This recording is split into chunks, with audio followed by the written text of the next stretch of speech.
வணக்கம். நம் JKR Lakshmi Kalyan YouTube சேனல்ல வேல்மாறல் பாடலுக்கு நாம் விளக்கம் பார்த்துட்டு வரோம். இப்போ அடுத்த பாடல் நம்ம என்ன செய்வோம் பார்ப்போம். முதல்ல நம்ம சந்தத்த என்ன செஞ்சுக்கிடணும், படிச்சுக்கிடணும். சந்தத்தின்படி தான் பாடலை பாடணும். ஏன்னா, அருணகிரிநாதருடைய எல்லா பாடலுமே எப்படி இருக்குன்னா, சந்தத்தின் அடிப்படையிலே இருக்கு. வழக்கம் போல நம்மளுடைய சந்தம் தனத்ததன, கனத்ததன அப்படிங்கிறத 7 உரை நம்ம சொல்லணும். இறுதியில தான என்பது முடியும். இப்பொழுது நம் பாடலை பார்ப்போம். தருக்கி நமன் முறுக்கவரின் தருக்கி நமன் முறுக்கவரின் எருக்குமதி தரிக்க முடி படைக்க விரல் படைத்த இறை கலர்க்கு நிகர் ஆகும். இதுதான் பாடல். நான் சொன்ன மாரி 7 தடவை அந்த தனத்ததனன் வரும். ஆமா. இப்ப தரிக்கி நமன் சொல்லி பாருங்க. தனத்ததன அது கரெக்ட்டா என்ன செய்யும் வரும். இப்ப நம்ம பாடலுடைய முதல் வார்த்தைய பார்ப்போம். தரிக்கி நமன் முறுக்கவரி. யமன் இருமாப்போடு வருகிறான். இந்த உலகத்துல எல்லாரையும் நம்ம சமாளிச்சிடலாம். யார வேண்டுமானாலும், எப்படி வேணாலும் சமாளிச்சிடலாம். யமன சமாளிக்க முடியாது. யமன பத்தி ஒரு சின்ன குறிப்பு. யமனுடைய வரலாற்றை பற்றி பார்க்கின்ற பொழுது, பூமியில முதல்ல தோன்றிய மனிதன் யமதர்மன். ஆமா. அவனுக்கு ஏன் தர்மன் என்று பெயர் என்றால், தர்மத்தை காப்பதற்காக, தர்மத்தை வழி நடப்பவனாக யமதர்மன் இருக்கின்றான். அவனுக்கு கூற்றுவன் ஒரு பேரு இருக்குது. காலன் என்ற ஒரு பேரு என்ன செய்கின்றது இருக்கின்றது. யமதர்மன் சூரியனுடைய மகனாக இருக்கிறான். இந்த யமதர்மனை பற்றி ரிக்வேதத்துல 10வது ஸ்லோகம், மந்திர ஸ்லோகங்கள், 14வது ஸ்லோகம், 135வது ஸ்லோகம்லாம் ரிக்வேதத்துல யமதர்மன சொல்லியிருக்கு. சூரியனுடைய மைந்தன். சனிக்கு அதிதேவதையாக இருக்கக்கூடியவன் யமன். இவனுக்கு காலன் என்று ஒரு பெயர், கூற்றுவன் என்று ஒரு பெயர். இந்த யமனை கண்டா எல்லாருக்கும் ஒரு பயம். காரணம், இந்த மனித வாழ்க்கையை முடித்து வைக்கக்கூடியவன். நம்மளுடைய காலத்தை, மனித காலத்தை முடித்து வைக்கக்கூடியவன் யமதர்மன். அதனால் மரண பயம் யாரை கண்டு வருகின்றது என்றால், யமனைக் கண்டு மரண பயம் வருகின்றது. இந்த யமதர்மனுடைய பயம், யமன் யாருக்கு பயப்படுவான் என்றால், சிவன் ஒருவனுக்கு மட்டுமே பயப்படுவான். ஏனென்றால், திருக்கடையூரிலே மார்க்கண்டேயனை, சிவபெருமானை மார்க்கண்டேயன் அப்படி கெட்டி பிடிச்சுக்கிட்டான். யமதர்மன் உயிரை எடுக்கிறதுக்காக வாரான். அப்போ கயிறை வீசுறான். அவனுடைய அந்த பாச கயிறை வீசுகின்ற பொழுது அது சிவபெருமான் மீது படுகின்றது. உடனே சிவபெருமான் கோபத்தோடு யமனை காலால் எட்டி உதைத்ததாக திருக்கடையூர் வரலாறு. சுவாமி பேர் கால சம்கார மூர்த்தி. இந்த சம்காரம் என்றால் கொல்வதல்ல. யமன் இருமாப்போடு வந்தான் அல்லவா?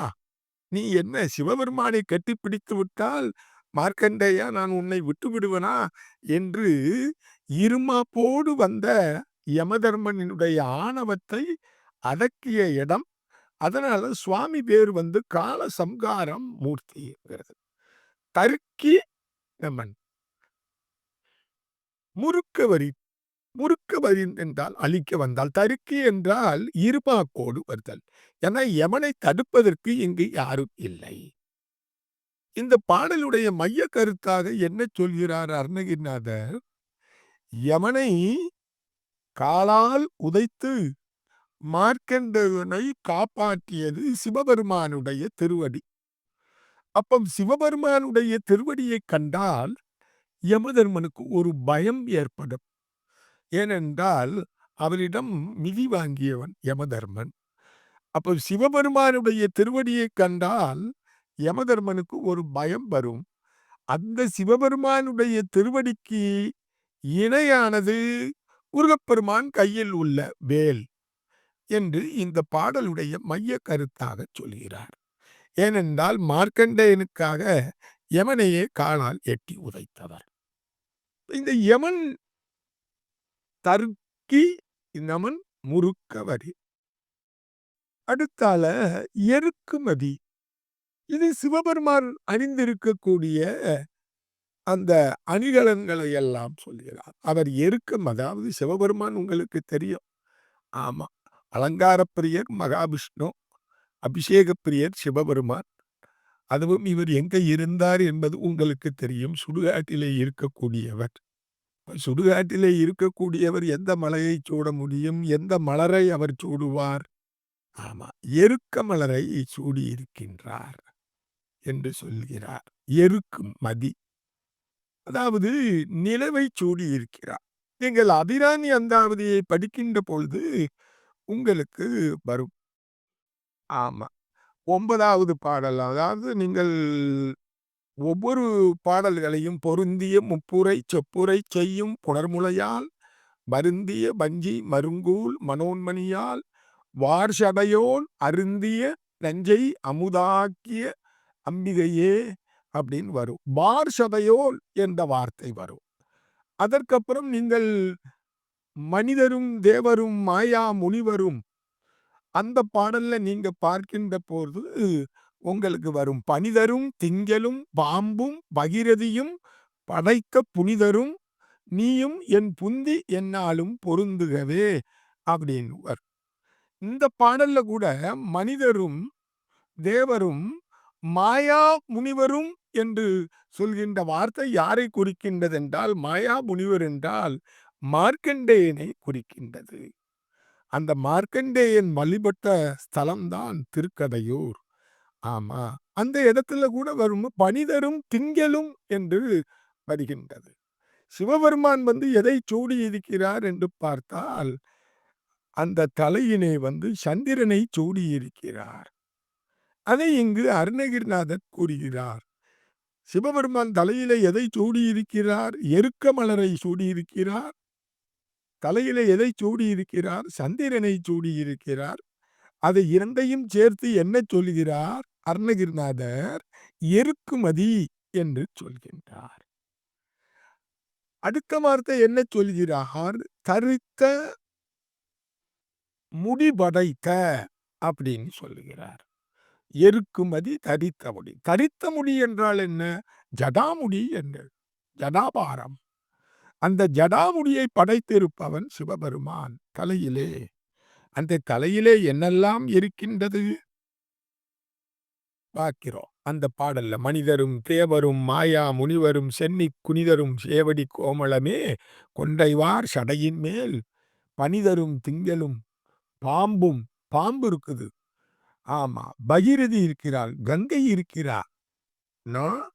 அதற்கு அப்புறம் எருக்க மலரை சூடி இருக்கிறார். அவனுக்கு பிடித்த மலர் என்பது கொன்றை மலர். கொன்றைவார் சடையின் மேல் என்று சொல்வார்.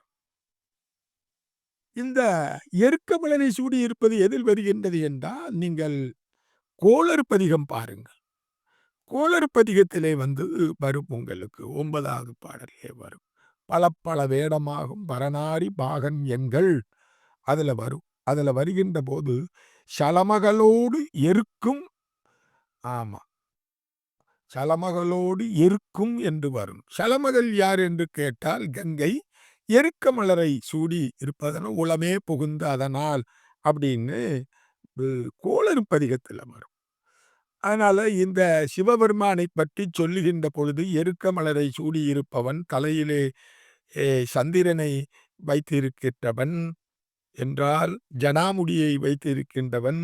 அந்த ஜடாமுடியை எடுத்துவிட்டால் அண்ட சராச்சரமும் அடக்கி தன்னுடைய ஜடாமுடியினை வைத்திருப்பதற்காக தரித்த முடிவடைத்த என்று சொல்கின்றார். அடுத்து என்ன பார்க்கின்ற போது தரித்த முடிபட்ட. அடுத்தால விரல் படைத்த. விரல் படைத்த என்றால் என்ன? வெற்றியை சூடி இருக்கக்கூடிய, வெற்றியை அமைத்துக் கொண்டிருக்கின்ற சிவபெருமான். தன்னை நம்பி வந்த மார்க்கண்டேயன் என்ற சிவபக்தனுக்காக திருக்கடையூரிலே யமதர்மான் எப்படி இருமாப்புடன் யமதர்மன் வந்தானோ, அவனுடைய ஆணவத்தையும் அகங்காரத்தையும் அடுக்கி அந்த சிவபெருமான் யமதர்மனை காலால் உதைத்து தன்னுடைய பக்தனான மார்க்கண்டேயனை காப்பாற்றியது சிவபெருமானுடைய திருவடி என்பதை அந்த யமனை வெற்றி வாகை சூடிய சிவபெருமான், அந்த வெற்றி வாகை சூடிய அதுல சொல்ல விரல் படைத்த இறை கலர்க்கு நிகராகும். அந்த வெற்றி வாகை சூடிய சிவபெருமானுடைய திருவடிக்கு நிகரானது எங்கள் முருகப்பெருமான் கையில் இருக்கக்கூடிய வேல். ஏன் இந்த வேலுக்கு இவ்வளவு மகத்துவம் வந்தது? இந்த காலனை பற்றி அருணகிரிநாதர் கந்தர் அனுபூதியிலே பாடுகின்றார். ஆமா, கந்தர் அனுபூதியிலே பாருங்க, அருமையா பாடுவார்.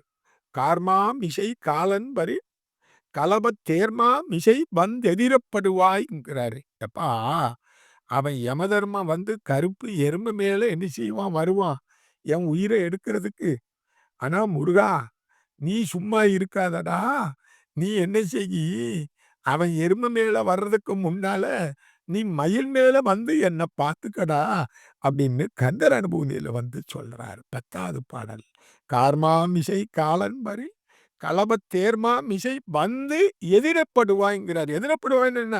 அவனை பார்க்க வேண்டிய வேலை உன் வேலை. எப்படி உங்க அப்பன் சிவபெருமான் மார்க்கண்டேயனுக்காக எவனை எதிர்த்து சண்டை போட்டு போரிட்டு அவனை காலால உதைச்சி அவனை காப்பாத்தினானோ, அது மாதிரி நான் ஒன்ன நம்பிட்டேன். நீ அவனோட மகன். அவனுக்கு பஞ்சாட்சரம் என்று 5ன்னா நீ ஷடாட்சரம்ங்கிற 6 மந்திரத்தோட நீ இருக்க. அவனுக்கு 5 முகம்னா உனக்கு 6 முகம். அப்ப அவனோட நீ சக்தி வாய்ந்தது. அது மட்டும் இல்ல, அபிராமி அந்தாதியில வந்து யமனை வெல்வதற்குரிய பாடல்கள்லே நிறைய பாடல்கள் இருக்கு. அம்பாள் யமனை வெல்லக்கூடிய ஆற்றல் உடையவள். அபிராமி அந்தாதியில நீங்க பார்த்தேன்னா, பவ்விய பாகத்து இறைவரும் நீயும் மகிழ்ந்திருக்கும் செவ்விய உந்தன் திருமண கோலமும்ங்கிற அந்த பாட்டல்ல கடைசியில பார்க்கின்ற பொழுது வெளி நிற்கவே என்று வரும். யமதர்மன் வந்து வாசல்லே வந்து நின்னானா. ஆமா. அதாவது அம்பாள கும்பிடுறவன் வீட்டு முன்னால யமதர்மன் வாசல்ல நிப்பான். உள்ள போக மாட்டானாம். அம்பாளுடைய அனுமதிய கேட்டுட்டு தான் என்ன செய்வானா, உள்ள போவானா. அது மட்டும் இல்ல, இலைக்கும் வினைவெளியே அடுங்காலன் எனை நடுங்க அழைக்கும்போது அஞ்சேல் என்பாய்ங்கிறான். இந்த யமதர்மன் எதன் அடிப்படையில வாரான்? அத முதல்ல தெரிஞ்சுக்கிடன்னா, அது அபிராமி அந்தாதியில அழகா சொல்றாங்க. இலைக்கும் வினைவெளியேங்கிறாங்க. நாம் செய்த பாவ புண்ணியத்தின் அடிப்படையில தான் யமதர்மன் வாரான். அதனால தான் அவனுக்கு தர்ம ராஜான்னே பேரு. தர்மத்தின்படி வாழ்ற முதல் மனிதன் யாருன்றா, தேவர் வந்து தர்மராஜா தான். யமதர்மன் தான். நாம் செய்த பாவ புண்ணியத்தின் அடிப்படையிலே தான் உயிரை எடுக்கிறதுக்கு என்ன செய்றான், வாரான். அத ஒண்ணுமே செய்ய முடியாது. பட் இருந்தாலும் அம்பாள் சொல்றா, இலைக்கும் வினைவெளியே அடுங்காலன் என்னை நடுங்க அழைக்கும்போது அஞ்சல் என்பாய்ங்கிறா. அம்பாள் வந்து அப்படி கைய காமிக்க தான் செய்வான்னா, யமன் அங்கேயே என்ன செஞ்சிருவான், நின்றுவாங்காளாம். இங்க சிவபெருமான் மார்க்கண்டேயனை காப்பாத்தார். அபிராமி அந்தாதியில அபிராமி பற்றி சொல்றா. யமதர்மன் அம்பாள கண்டா அப்படியே பயப்படுவாங்க. அப்ப 2 பேருக்கும் பிறந்த புள்ளையே கண்டா, அந்த புள்ள கையில குடுத்த வேல் யார் குடுத்தா? அம்பாள்ல அந்த வேலை குடுத்தா. அந்த வேல் எப்பேற்பட்டது? அம்பாள் கண்ணை ஒரு பிம்பமாக ஆக்கி அதையெல்லாம் வேலா குடுத்தா. அப்ப அம்பாள் தானே கையில வேலா இருக்கிறா. அதனால தானே அதுக்கு பேரு சக்தி வேலுன்னே பேரு. அப்ப அந்த சக்தி வேல் வந்து பார்த்தா யமதர்மன் பயப்படுவானா, பயப்பட மாட்டானாங்கிறது தான் இந்த பாடலுடைய விளக்கம். அந்த சக்திவேல் எதற்கு இணையானதுன்னா, யமனை காலால் உதைத்த சிவபெருமானுடைய திருவடிக்கு இணையானது என்று சொல்கிறாரு. இறை கலர்க்கு நிகராகும் இந்த பாடல முடிக்கிறாரு. இப்ப கந்தர் அனுபூதியில பார்த்தோம், கார்மாமிசை காலவரில். இன்னொரு பாடல்ல சொல்றார், சாகாதெனையே சரணங்களிலே காகா யமனார் கலகம் செய்யும் நாள்னு சொல்றார் கந்தர் அனுபூதியில் அருணகிரிநாதர். என்ன சொல்றாரு, யமன் வந்து கலகம் செய்யறான். என்னைக்கு நம்ம சாகர அன்னைக்கு வந்து உயிரை எடுக்கிறதுக்கு நம்மகிட்ட வந்து சண்டை போடுவான். என்ன, அந்த சண்டை போடக்கூடிய நாள்ல வந்து என்னை காப்பாற்ற வேண்டிய வேலை யார் வேலை? முருகா, அது ஓன் வேலைங்கிறார். இது அனுபூதியில 2வது பாடல்ல. அதாவது சாகாது என்னையே சரணங்களிலே காகா. காகான்னா என்ன அர்த்தம்னா, காப்பாத்து, காப்பாத்துன்னு அர்த்தம். ஆமா. காகா யமனார் கலகம் செய்யும் நாள். ஆமா. அதனால யமன் கலகம் செய்யும் நாள்ல முருகப்பெருமானுடைய வேல் நம்மளை காப்பாத்தும்ங்கிறது அனுபூதியில சொல்றாரு. கந்தர் அலங்காரத்துல ஒரு பாட்டுல அருமையா சொல்றாரு. ஆமா. இப்போ நம்ம சாகறதுக்கு முன்னால நமக்கு முன்னக்கூட்டியே வர்றது, யமன் கையில வச்சிருக்கக்கூடிய ஓலை. இந்த ஓலைய பாதுகாக்கிறது சித்திரகுப்தான். யமனுடைய உதவியாளர். ஆமா. இந்த ஓலை கெட்டு ஒண்ணு வச்சு இத வச்சு கூட ஒரு திரைப்படமே எடுத்தாங்க. ஏன்னா, ஆமா. ஒரு திரைப்படம் அந்த ஓலை இக்கட்டு கீழ விழுந்ததாக ஒரு திரைப்படம் உண்டு. நடிகர் கார்த்திக்க வச்சு என்ன செஞ்சாங்க, எடுத்தாங்க. அந்த ஓலைச்சுவடியினுடைய கெட்டுல தான் ஒவ்வொருத்தருடைய விதி என்ன செய்யும், இருக்கும். நான் இத வச்சு என்னுடைய பதிவுல விதி இருக்கா, இல்லையாங்கிறதுக்கே ஒரு கதை என்ன செஞ்சிருக்கிறேன், போட்டிருக்கிறேன். அதனால இந்த கந்தர் அனுபூதியிலேயே சொல்றாரு. சாகாதனையேங்கிற பாட்டுல சொல்றாரு. கந்தர் அலங்காரத்துல சொல்லும்போது எப்படி சொல்றாருன்னா, ஓலையும் தூதரும் கண்டு திண்டாட ஒழித்து காலையும் மாலையும் முன்னிற்குமே கந்தவேல் அப்படின்னு சொல்றாரு. இந்த ஓலையையும் தூதரையும் யமதூதர்கள் காலந்தூதுவன் இந்த தூதுவர்களையும் கண்டு கிண்டாடல் ஒழித்து அப்படின்னு சொல்லுதாரு கந்தர் அலங்காரத்துல. காலையும் மாலையும் முன்னிற்குமே கந்தவேல் அப்படின்னு என்ன செய்தாரு, சொல்றாரு. அது மட்டும் இல்ல, இந்த கந்தர் அலங்காரத்தினுடைய ஒரு பாட்ட நீங்க படிச்சிருந்தா உங்களுக்கு என்னெல்லாம் வராதுன்னு சொல்றாரு. "சலங்காணும் வேந்தர் தமக்கும் அஞ்சார், யமன் சண்டைக்கும் அஞ்சார்ன்னு" கந்தர் அலங்காரத்தினுடைய நூல் பயனைச் சொல்லுதாரு. ஆமா. ஒரு பாட்டு நீங்க படிச்சிருந்தால், யமனுடைய சண்டைக்கு கூட இவன் என்ன செய்ய மாட்டான், அஞ்ச மாட்டான் அப்படின்னு சொல்றாரு. அது மட்டும் இல்ல, பாரதி சொல்வான் பாருங்க. பாரதி சொல்றான், "இறைவன் என் உள்ளத்திலே புகுந்து விட்டால்" அப்படிங்கிறாரு. "தெய்வக் கனல் விளைந்து காக்குமே" அப்படின்னு சொல்றாரு பாரதியார். தெய்வக் கனல் விளைந்து காக்குமே. அந்த தெய்வம் என் உள்ளத்துல போயிட்டேன்னா, யமன பாரதி எப்படி கூப்பிடுறான் தெரியுமா? "காலா, உனை நான் சிறு புல்லென மதிக்கின்றேன்.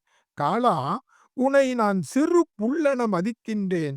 எந்தன் காலருகே வாடா, சற்றே உனை மிதிக்கின்றேன்" என்று பாரதி காலனை சொல்கிறார்.